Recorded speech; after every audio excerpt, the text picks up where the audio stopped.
আমি টিভিতে মোটু পাতলুর কার্টুন দেখতেছিলাম আর হঠাৎ আমার মনে হলো আজকে মোটু পাতলুর সাথে দেখা করা যায়। কিন্তু আমাকে মোটু পাতলুর সাথে দেখা করতে হলে তো পুরপুরি নগরে যেতে হবে, আর আমাকে মোটু পাতলুর শহরে যেতে হলে এয়ারপ্লেন দিয়ে যেতে হবে। তাই জন্য আমি আমার গাড়িটা নিয়ে আমি এয়ারপোর্টের উদ্দেশ্যে চলে যাই আর আমি এয়ারপোর্টে চলে আসি। আর এই এয়ারপ্লেনটি আমাকে শুধু মোটু পাতলুর শহরে নামিয়ে দিয়ে আসবে এয়ারপোর্টেতে। আর আজকে যে আমি মোটু পাতলুর সাথে দেখা করতে তাদের বাসাতে যাচ্ছি, আমি সেটা ফোন করে আমি আগেই জানিয়ে দিয়েছি। আরে আমার কালি পেটে আমার কোনো কাজ করতেছে না মাথাটি। আজকে আবার প্রেঙ্কলিং আমাদের বাসাতে চলে আসছে। পাত্রটা কোথায় গেল আমি জানি না। আরে আমাকে এখনই বাজার সদাই করে আনতে হবে, কেননা অনেক সিঙ্গারা খাওয়াতে হবে আজকে প্রেঙ্কলিং কে।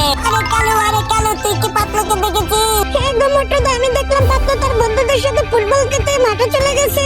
আরে এখন আমাকে সব কিছু করতে হবে। এদিকে মনে হয় প্রেঙ্কলিং ও চলে এসেছে। আরে মোটু পাতলুর বাড়ি এত দূরে, আমি আগে জানলে কখনোই আসতাম না। ওই তো দেখা যাচ্ছে মোটু পাতলুর বাড়ি, এখানেই মনে হয় আমাকে এখানেই নামতে হবে। বন্ধুরা মোটু পাতলুরা মনে হয় আমার জন্য বাজার করতে চলে গেছে। এখন বন্ধুরা মোটু পাতলু আসতে আসতে তোমরা এই ভিডিওতে একটা লাইক একটা সাবস্ক্রাইব করে দিয়ে তোমাকে কে বেশি ভালোবাসে কমেন্টে লিখে দাও।